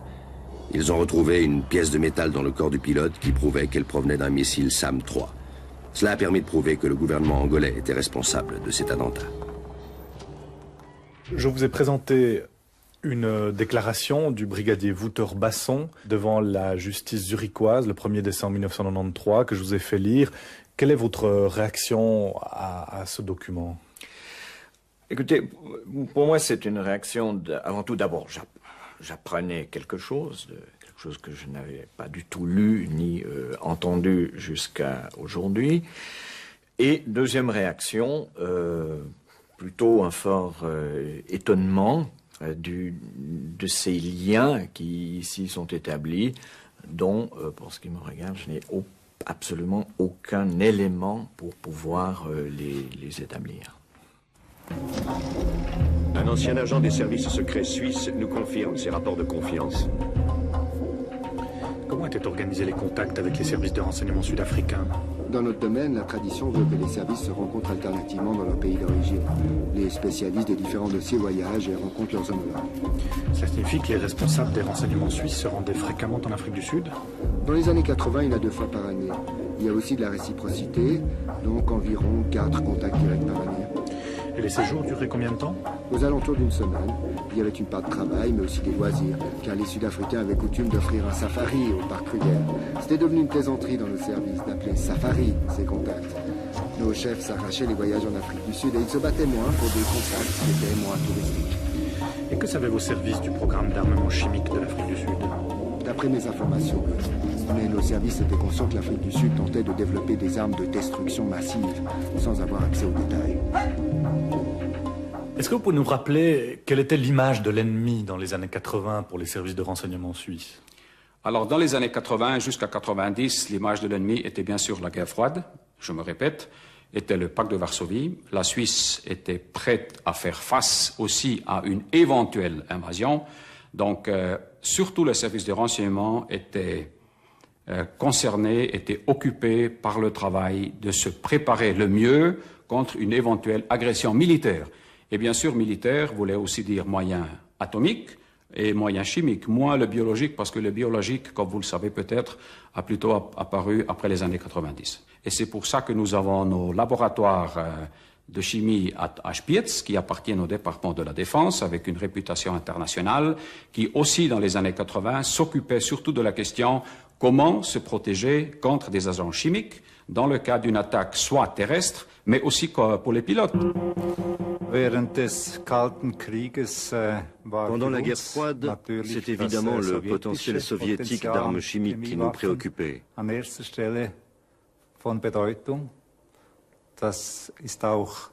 C'est d'ailleurs contre ce potentiel que nous avons élaboré nos mesures de protection. Bien entendu, il y avait aussi d'autres conflits dans le monde, en Afrique, au Mozambique, en Angola, en Namibie, où l'on nous signalait sporadiquement des utilisations supposées d'armes ou de produits chimiques, et dont on parlait publiquement dans la presse. De temps à autre, des indications nous parvenaient selon lesquelles un nombre relativement important de pays, environ 30 ou 35, étaient susceptibles d'utiliser des armes chimiques, et l'Afrique du Sud figurait parfois sur la liste. À ce moment, les Cubains avaient commencé à utiliser des armes chimiques contre l'UNITA. J'ai été nommé à la tête de l'enquête et chargé de développer des contre-mesures. C'était important, parce qu'à l'époque, les moyens développés par les Européens n'étaient pas suffisants. Nous avions étudié les procédures et les techniques chimiques partout dans le monde. En Suisse, Jacomet nous a présenté à des gens qui travaillaient dans le domaine des mesures contre les armes atomiques et chimiques. L'endroit le plus important pour nous était le quartier général de la défense atomique chimique de Spitz, en particulier dans le domaine de la recherche technique et afin d'échanger des modèles mathématiques. Est-ce que les Sud-Africains ont cherché à rentrer en contact avec le laboratoire de Spitz durant ces années? Pas directement à Spitz, mais je sais qu'un entretien a eu lieu à Berne avec des représentants de l'Afrique du Sud. Deux de mes collaborateurs y ont assisté. À cette occasion, les Sud-Africains ont transmis de l'information sur la Namibie et l'Angola. Et que cherchaient ces Sud-Africains? D'après ce que m'ont dit mes collaborateurs, les Sud-Africains ne réclamaient rien. Ils ne faisaient que fournir des informations. Notre devoir était de les écouter. Qui a organisé cette réunion? Je ne sais pas exactement qui l'a organisé. C'était une réunion du groupement de l'armement à Berne. Aujourd'hui, je sais que M. Jacomet était manifestement l'organisateur de cette rencontre. Le compte-rendu interne de cette réunion prouve que ce sont bien les services de renseignement suisses qui ont organisé la rencontre. Qui sont les personnalités sud-africaines qui participaient à cette rencontre? Il s'agissait du brigadier Basson et du général Nittling. Devant l'ampleur des révélations faites devant la commission Vérité et Réconciliation, la justice sud-africaine a mis de gros moyens pour mener son enquête. Le 24 mars dernier, elle a mis le point final à son acte d'accusation contre Wouter Basson, un document de plus de 300 pages. Il décrit en détail les horreurs exécutées par le programme chimique de l'apartheid, baptisé Project Coast. Ce projet est lancé en 1982 par l'armée sud-africaine dans le but d'acquérir l'arme chimique. Le docteur Basson est chargé de diriger les opérations. Wouter Basson sera bientôt sous les feux de la justice, qui l'accuse de 16 meurtres, de 13 complicités de meurtre ainsi que de fraude. Le procès du Mengele de l'apartheid s'ouvrira dans quelques mois dans la capitale sud-africaine, Pretoria. Un homme, le procureur Jan de Oliveira, soutiendra l'accusation. Son enquête l'a conduit hors des frontières de l'Afrique du Sud. Je voudrais rassurer la Suisse. La Suisse n'est pas le seul pays dont on a usé ou abusé, ou dont on a prétendument usé ou abusé. Mais en Suisse, comme nous le mentionnons dans l'acte d'accusation, M. Basson disposait de mécanismes lui permettant de conserver ou de transférer de l'argent sur des comptes et de gérer ainsi les sociétés qu'il avait lui-même créées. Voilà pour la Suisse. Ensuite, il disait à ses supérieurs ou aux autorités: je me suis procuré tel ou tel produit chimique ou tel appareil en Suisse. Étant donné son rang d'officier supérieur, on lui faisait confiance et on lui versait l'argent qui finissait dans ses poches. En fait, les activités en Suisse de Wouter Basson vont s'appuyer sur un système de société établi en Afrique du Sud. Non loin de Pretoria, Delta G, cette entreprise sert de couverture et dissimule de fait le projet Coast. Sa véritable activité, l'acquisition et la fabrication de poisons sophistiqués. À travers le monde entier, Delta G installe un vaste réseau de sociétés écrans permettant à l'équipe du Dr Basson de se procurer ces produits mortels. À Allschwil, dans le canton de Bâle, la Mädchenforschung AG, dirigée par un certain docteur David Chu, a été mise en place et contrôlée par Basson lui-même.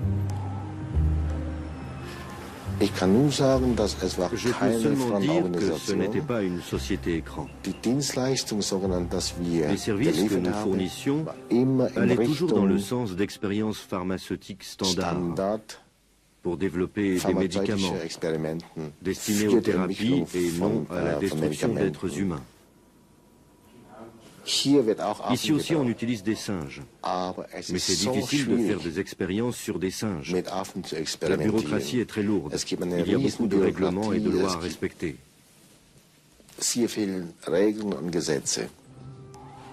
L'acte d'accusation cite pourtant à plus de 20 reprises les opérations menées par le docteur David Chu. Bien entendu, à l'époque, nous ne savions rien de ce programme. Nous ne savions pas que le docteur Basson était impliqué dans quoi que ce soit. Ce n'est que rétrospectivement qu'on se dit, mon Dieu. En Afrique du Sud, Basson et son équipe disposent d'un autre laboratoire secret, celui de Rodeplat. Sa spécialité, la biologie et le développement de maladies comme le choléra ou le sida. Des germes mortels y seront fabriqués et utilisés à de nombreuses reprises. Quant au docteur Chu, il devra prouver son innocence à la barre de la justice sud-africaine qui l'a sommé à comparaître. Pendant tout le temps où la Medchem était en activité, soit durant 2 années, personne ne nous a rendu visite. Ni la police, ni la police fédérale, ni les services secrets, personne.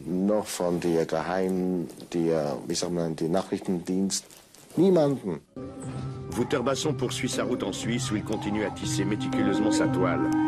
Grâce à Jürg Jacomet, il visite les entreprises les plus prestigieuses du pays.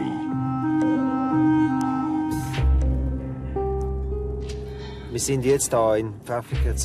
sommes ici à Pfäffikon, dans le canton de Zurich, juste devant le bâtiment de Huber et Zuner. C'est l'entreprise qui a fabriqué dans les années 80 les nouveaux masques à gaz pour l'armée suisse.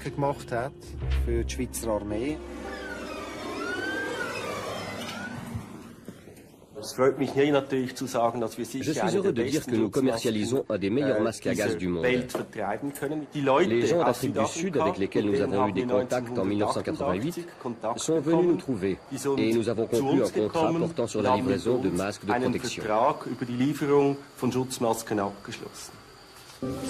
La petite délégation d'hommes d'affaires qui se rend à Pfäffikon représente de mystérieuses firmes de Pretoria, Technotech ou ICVM Trading.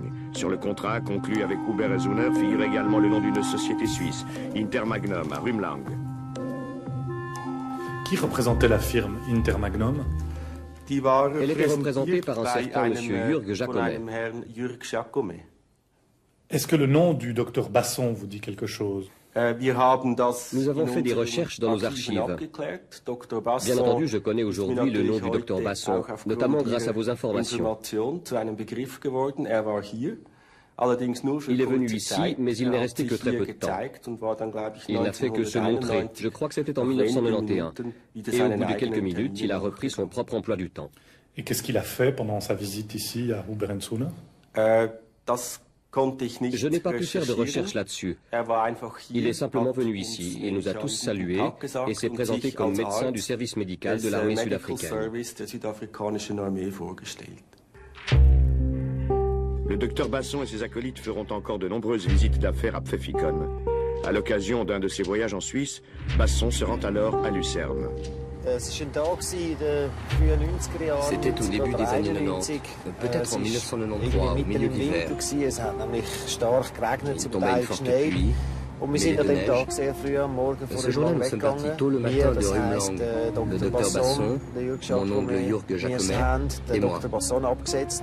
Nous avons déposé le docteur Basson à l'hôtel national à Lucerne et nous avons continué jusqu'à Spiez par le Brünig. Au laboratoire de Spiez, si je me souviens bien, nous sommes allés chercher 2 experts que nous avons ramenés à Lucerne. Jürg Jacomet m'a expliqué qu'il s'agissait d'une rencontre hautement confidentielle entre experts en substances chimiques et biologiques, qu'il ne fallait en parler à personne. Il m'a dit qu'il s'agissait d'experts venus des États-Unis, d'Allemagne, de Suisse et également des militaires de haut rang venus d'Afrique du Sud.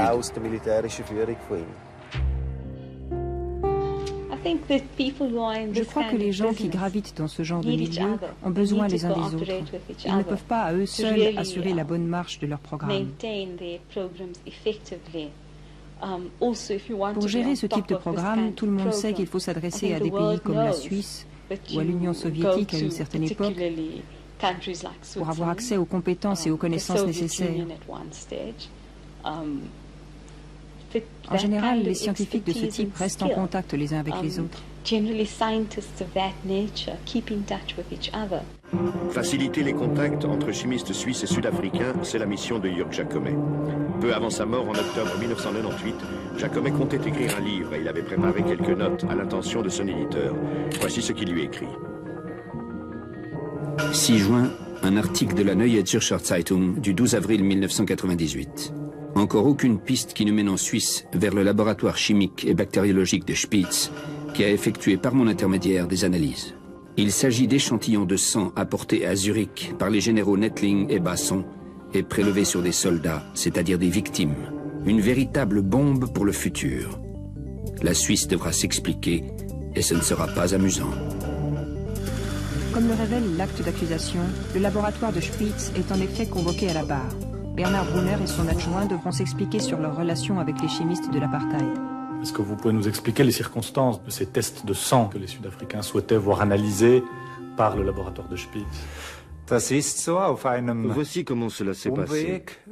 Par une voie détournée, nous avons reçu des échantillons de sang qui nous ont été envoyés par la poste, accompagnés d'une demande d'analyse. Nous avons chez nous un système de garantie de la qualité. Normalement, nous n'analysons pas les échantillons dont nous ne connaissons pas exactement la provenance, le nom de la personne qui les a prélevés, par quel truchement ils sont parvenus jusqu'à nous. C'était justement le cas.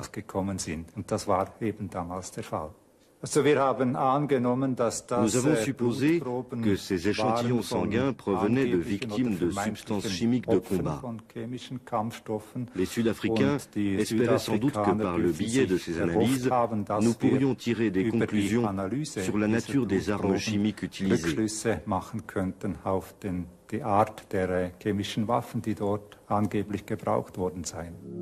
L'expéditeur des tests sud-africains à Spitz s'appelle Niklaus Schleifer. Son entreprise était autrefois spécialisée dans le matériel de protection contre les armes chimiques. Il a reçu du Dr Basson une liste de symptômes observés chez les victimes de poisons toxiques. Vomissements, perte de conscience, paralysie. Niklaus Schleifer affirme n'avoir rien su de l'origine exacte des mystérieux flacons remis par le Dr Basson.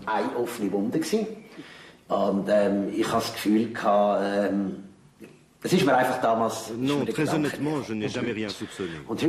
J'ai eu le sentiment, enfin à l'époque l'idée ne m'est simplement pas venue. Et aujourd'hui, eh bien, tout est possible. Je me dis, why not? Mais je n'ai aucune preuve et à l'heure actuelle, c'est difficile d'en savoir plus. C'est vraiment brûlant.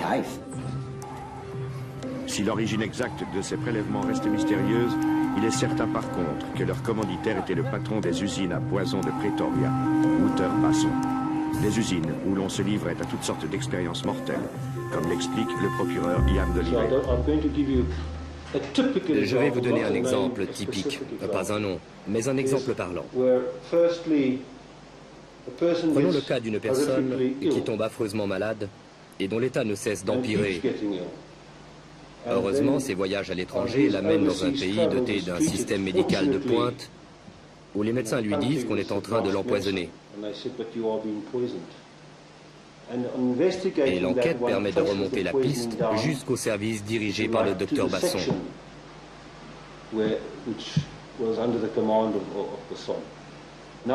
Parfois, la personne meurt effectivement, et ce n'est alors plus une tentative de meurtre, mais un meurtre par empoisonnement. C'est le genre d'affaire dont nous nous occupons, et c'est très grave. Accusation numéro 31, complicité de meurtre. Dans les années 80, le quartier général de l'armée à Pretoria constate que les prisons sont surpeuplées de détenus appartenant à la guérilla namibienne, où l'Afrique du Sud est engagée. Wouter Basson reçoit l'ordre de liquider ces détenus. 200 hommes sont ainsi empoisonnés et jetés à la mer d'un avion spécialement affrété pour cette mission. À une occasion au moins, Basson était assis à l'avant de l'appareil et a personnellement dirigé une opération de largage de 5 cadavres dans la mer. Accusation numéro 56, meurtre. Un nageur mozambicain, devenu un risque pour la sécurité, a été menotté et mis sous narcotique. Une combinaison de 2 poisons, la scoline et la tubérine, fournie par Basson, lui a été injectée. Le mort a été chargé dans un hélicoptère et son corps a été abandonné dans la brousse au milieu du parc Kruger. Alors qu'il développe son programme de liquidation, le docteur Basson est également chargé de mettre au point la défense de l'Afrique du Sud contre les armes chimiques. Une double mission dont il va constamment jouer durant ses longs séjours en Suisse. Ses interlocuteurs, comme la société Huber et Zuner, n'y verront que du feu. Jacomet nous a également présenté à l'entreprise Huber et Zuner. Cette entreprise fabrique des masques à gaz pour l'armée suisse. J'ai été le responsable des négociations avec Huber et Zuner qui ont sans doute eu lieu entre 1987 et 1988. Le but de nos discussions était d'obtenir le transfert de la technologie suisse vers l'Afrique du Sud afin d'y produire ces masques. Nous avons vendu environ 40 000 masques de protection de 3 grandeurs différentes qui correspondent au même modèle que nous avons vendu plus tard à l'armée suisse. Mais au total, entre la vente de la licence et la vente des masques à gaz et des pièces, c'est une affaire qui portait sur à peu près combien de francs suisses? Environ 8 millions de francs suisses. Nous n'avions aucune raison de penser que... D'ailleurs, mes recherches ici le confirment. On supposait que nos produits seraient utilisés pour la protection des personnes.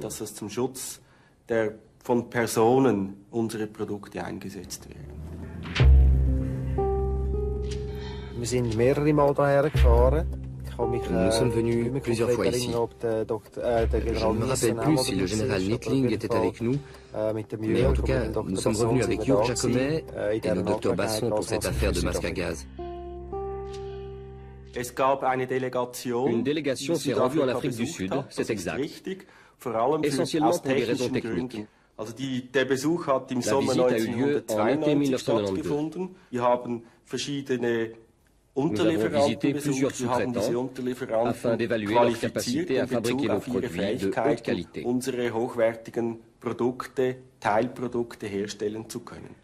Parmi les scientifiques sud-africains rencontrés par les employés d'Huber et Zuner, le docteur Jan Lourens, un proche collaborateur de Basson. Il figure également dans l'acte d'accusation. Accusation numéro 54, complicité de meurtre. Le docteur Lourens est chargé par le docteur Basson de développer une panoplie d'armes capables d'administrer des poisons. Lettres piégées, bagues, parapluies, tournevis. Ces appareils ont été testés sur des animaux. Les agents ont été envoyés à Londres pour assassiner 2 membres de l'ANC, aujourd'hui ministres du gouvernement. L'opération a échoué. Le programme secret du docteur Basson sera interrompu juste avant l'élection de Nelson Mandela à la présidence sud-africaine en 1994. Pour Huber et Zuner, les affaires avec l'Afrique du Sud s'arrêtent également à cette date. Des affaires qui ont constamment reçu le feu vert des autorités fédérales. Je pense que dans ce genre de situation, nous sommes tenus de nous fonder sur l'évaluation politique des autorités suisses. C'est précisément ce que nous avons fait en obtenant ces licences d'exportation, en recueillant ces informations et en faisant simplement confiance à l'évaluation des instances officielles en Suisse. Rien ne s'oppose, il est vrai, à ce que la Suisse vende des masques à gaz à l'Afrique du Sud. Jusqu'en 1992, la Confédération ne considère pas ce type d'équipement comme du matériel militaire et n'exige aucune licence d'exportation. Mais surtout, Berne n'applique pas les sanctions économiques contre l'Afrique du Sud et ses ressortissants. Pendant plus de 10 ans, cela permettra au docteur Basson d'aller et venir librement en Suisse et d'y mener ses affaires sans être inquiété. Grâce à Jörg Jacomet, il pourra même continuer son périple jusqu'au cœur de l'appareil fédéral. Monsieur Jacomet, malheureusement, très souvent se présentait comme représentant des services de renseignement suisses. Dans une première phase, service de renseignement des forces aériennes, et dans les années 90, comme je vous l'ai dit avant, il prétendait toujours être mon représentant à l'étranger. Et là, je dois dire très clairement, ce n'est pas le cas. Monsieur Jacomet a abusé de sa fonction d'officier de milice et de camarade de service de celui qui vous parle. Est-ce que M. Jacomet vous a fourni de l'information en ce qui concerne l'Afrique du Sud? Il ne m'a pas fourni de l'information sur l'Afrique du Sud. Je me répète, il nous avait informés sur des thèmes qui intéressaient le service de renseignement, surtout des forces aériennes dans les années 80. Est-ce qu'il a alors facilité des contacts avec des personnalités sud-africaines? C'est un thème que je ne peux pas traiter devant la caméra de télévision. C'est une question justifiée et c'est une question à laquelle j'ai répondu devant la délégation de la Commission de gestion du Parlement. Chargée par le Parlement du contrôle des services de renseignement, cette commission a en effet ouvert une enquête sur l'implication des militaires suisses dans l'affaire Basson. Son rapport est attendu pour le mois de juin. Manifestement, la rumeur dans laquelle on est engagé maintenant. Quelques informations, nous en avons eu quelques-unes, mais lénifiantes ne suffisent plus. Je vais dire à mes collègues que j'ai l'impression que nous devons faire une enquête approfondie pour savoir très exactement ce qui s'est passé et puis pour tirer un certain nombre de leçons. L'impression qu'il y a eu là des fréquentations bizarres. Vous pouvez être un peu plus précis? Non, pas pour le moment. Jörg Jacomet parviendra en effet à introduire les chimistes de l'apartheid au cœur de la Confédération sous la coupole fédérale. Wouter Basson et le général Lothar Nittling seront reçus par Peter Regli lui-même dans son bureau. Le divisionnaire nous a confirmé par écrit cette rencontre.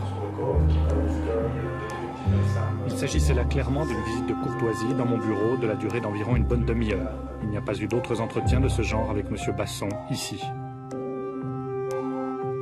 Nous avons également discuté avec un procureur en Afrique du Sud, qui est le procureur Anton Ackerman, qui est chargé de l'enquête sur M. Basson. Lors de sa demande de libération sous caution, M. Basson a dit qu'il avait eu des entretiens en profondeur avec vous en Afrique du Sud. Est-ce que vous souhaitez vous exprimer là-dessus? Non, je ne vais pas m'exprimer là-dessus, de nouveau, parce qu'il s'agit d'un contact avec l'étranger, mais je prends volontiers note de cette question. Et si vous êtes d'accord, je la présenterai à la délégation de la commission de gestion. Décédé en octobre 1998, Jörg Jacomet n'est plus là pour s'expliquer. Son neveu André souhaite défendre sa mémoire. Ce n'est pas la première fois, mais en mars 1999, Peter Regli essaie encore de discréditer Jörg Jacomet. Il y a pas mal de monde qui essaie de le scier, de le faire passer à la trappe, et cela réussit assez bien. Beaucoup de personnes, et pas seulement en Suisse, sont bien contentes que mon oncle ne soit plus en vie.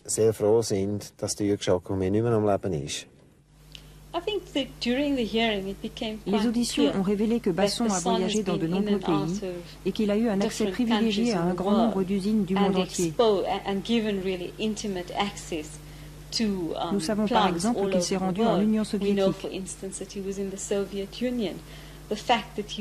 Son arrestation en Suisse, alors qu'il était en tractation avec les Croates, pose un certain nombre de questions. Comment a-t-il pu entrer dans votre pays sans que vos services secrets n'en soient informés? Pourquoi a-t-il été arrêté? Pourquoi était-il en possession de titres au porteur du Vatican? Ces questions sont restées sans réponse. Par ailleurs, Basson sera aussi poursuivi pour détournement de fonds, ce qui nous intéresse aussi. Où est passé l'argent? On peut se poser la question. Tout le monde dépose son argent en Suisse. Le gouvernement suisse en sait-il plus que nous sur Basson? Que va-t-il se passer? L'argent est-il en Suisse? Notre pays en a besoin. La Suisse va-t-elle faire quelque chose? Le 27 novembre 1993, Wouter Basson et Jörg Jacomet sont arrêtés par la police zurichoise devant les guichets de l'AKB, aujourd'hui la banque von Ernst. Ils reviennent tous les deux de Croatie où Basson a chargé Jacomet de lui procurer une drogue, la métaqualone, pour ses laboratoires. Pour financer cette opération, les deux hommes tentent d'encaisser des titres au porteur du Vatican. Ils sont détenus 2 jours dans les geôles zurichoises avant d'être relâchés. Voici un document classé top secret signé du lieutenant-général Neil Klobel, le supérieur hiérarchique de Wouter Basson. Ce document décrit les circonstances dans lesquelles Basson et Jacomet ont été libérés. Le chef de projet, le brigadier Basson, a été libéré en vertu d'un document en sa possession qui spécifiait qu'il intervenait sur ordre et par procuration du capitaine Jacomet. Le capitaine Jacomet a subi un autre interrogatoire et a été libéré après l'intervention du service de renseignement suisse. Vous savez, la désinformation est une arme très importante, surtout pour quelqu'un qui a des difficultés devant la justice. Et j'aimerais bien voir cette lettre que M. Jacomet a présentée. J'aimerais bien la voir, pour qu'on puisse prouver que j'ai joué un rôle. Je n'ai pas joué un rôle, et je le dis clairement. Ce que vous me dites là de nouveau, je l'entends pour la première fois, je suis très étonné, et je vous rappelle, si c'était le cas, ça concerne surtout les autorités civiles, les autorités judiciaires. En Suisse, je n'ai pas de tâche, je m'occupe de l'étranger avec mes collaborateurs. Tout ce qui se passe en Suisse, c'est une question policière, donc je dois vous prier de vous adresser à la police. Je n'étais pas au courant de ce fait. Mais est-ce que vous êtes intervenu personnellement lorsque M. Basson a été arrêté ici en Suisse? Est-ce que vous détenez des documents qu'il portait? Certainement pas, je ne le savais même pas. Je l'ai appris après par les chemins de la justice suisse. Monsieur Basson rencontre un groupe de Croates. Le général Et Knobel il a affirme que témoigné le devant la chef de ce commission groupe était Vérité le et ministre croate de Réconciliation. l'énergie. Il confirme que et qu'il y Wouter avait Basson aussi des était en représentants mission de l'armée officielle croate, pour le des projet gardes Coast frontières, lors des de forces son de arrestation à police et Zurich. des forces spéciales. Oui, Il y a ensuite un accord pour acheter 500 kilos de méthaqualone. c'est exact. La drogue achetée en qui Croatie sera devait livrée être selon les testée dans un conditions laboratoire suivantes. en Suisse. Si sa qualité était Un jugée échantillon de la satisfaisante, substance sera une remis au somme de chef du 2 projet, 500 le 000 docteur $ Basson, devait être versé et sur les un contenants compte à la seront banque scellés. Indo-Suez à Genève. Le docteur Basson effectuera un test de ce produit en Suisse. Si le test lui convient, il paiera la somme de 4 600 $ par kilogramme et il organisera ensuite le transport, soit par Basson air depuis portait avec lui Zagreb, des documents et soit par probablement route des via disquettes l'Autriche et la informatiques Slovaquie. relatifs à son projet. Tout cela est donc La commission effectué demande par alors le au brigadier général Basson. Knobel Oui, d'où monsieur. il tient ces Vous n'avez informations. pas de source autre que ce que vous a dit le brigadier Basson. C'est exact. Cela peut être de l'invention, cela peut être de la réalité. Vous voulez que je fasse de la spéculation? Non, je vous demande si vous avez une source indépendante qui confirme ce que vous dites. Non. Si ce n'est que j'ai rencontré M. Regli, qui est le chef des services de renseignement militaire suisse, ainsi que les 2 messages que j'ai reçus de Jacomet, qui était un agent. Le divisionnaire Regli a bien rencontré le général Knobel dans un hôtel sud-africain. Un autre document secret signé de Knobel révèle le contenu de leurs entretiens. Le général Knobel rapporte qu'il a parlé avec le général Regli du service de renseignement suisse et qu'il a confirmé une bonne partie des déclarations du brigadier Basson. Il a aussi entrepris d'aider à récupérer la documentation.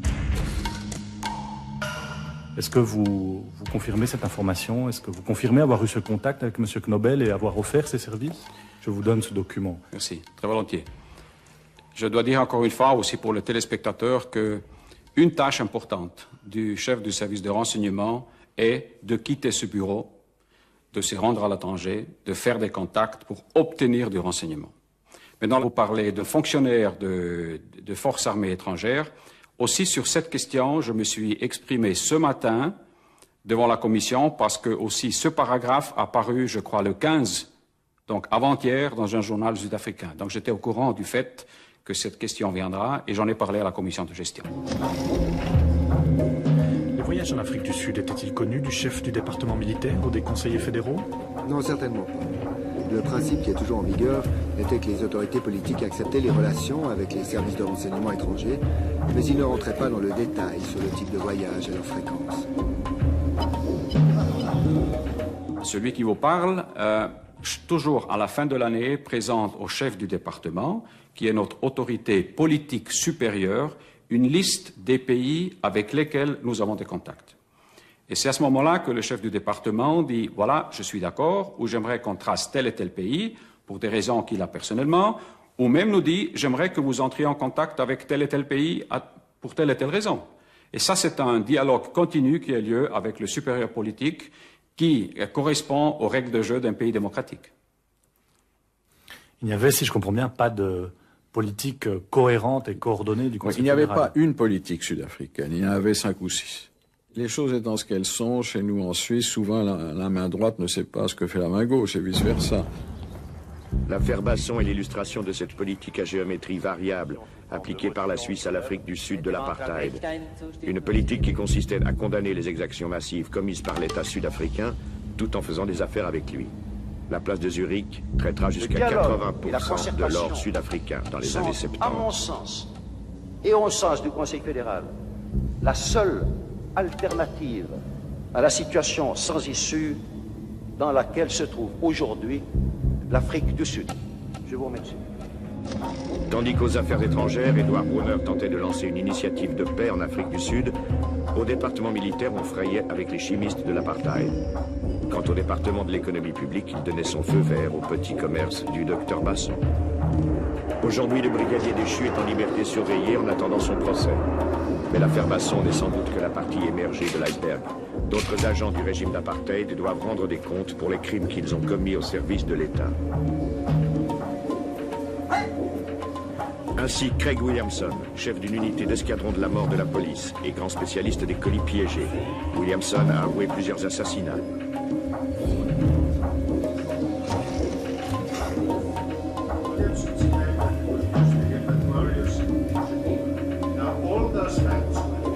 policier a infiltré durant 2 ans une université à Genève au début des années 80 avant d'être démasqué et de rentrer tranquillement en Afrique du Sud. Les services pour lesquels il a travaillé figuraient aussi sur la liste des partenaires de la police fédérale suisse. Williamson a demandé l'amnistie pour ses forfaits, une faveur que la commission Vérité et Réconciliation peut accorder. Un homme s'oppose à l'amnistie de Craig Williamson au nom des familles de ses victimes.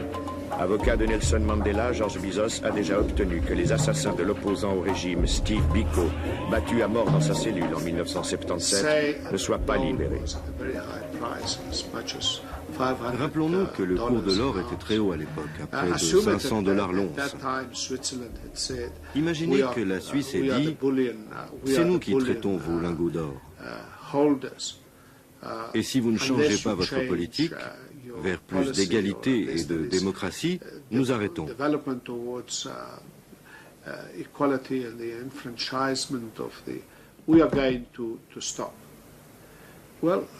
Eh bien, je ne sais pas ce que le gouvernement aurait pu dire.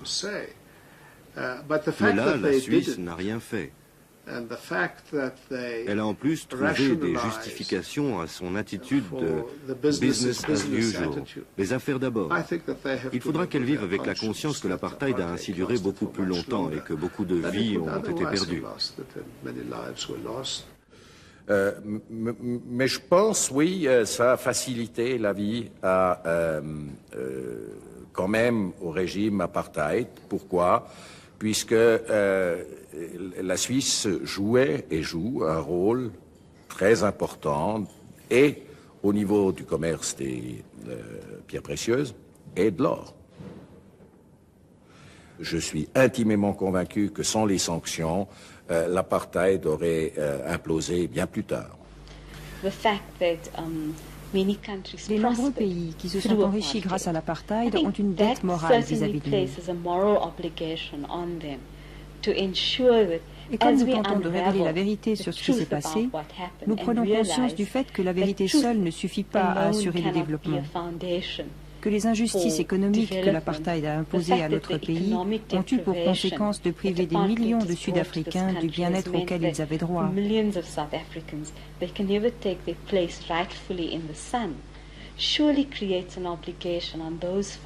C'est pour cela que les puissances étrangères qui ont profité de l'apartheid ont l'obligation morale de faire plus qu'un geste de bonne volonté. Elles doivent contribuer activement à la renaissance économique de l'Afrique du Sud. Et je dois dire que votre pays est sans doute plus directement concerné que la plupart des autres pays d'Europe.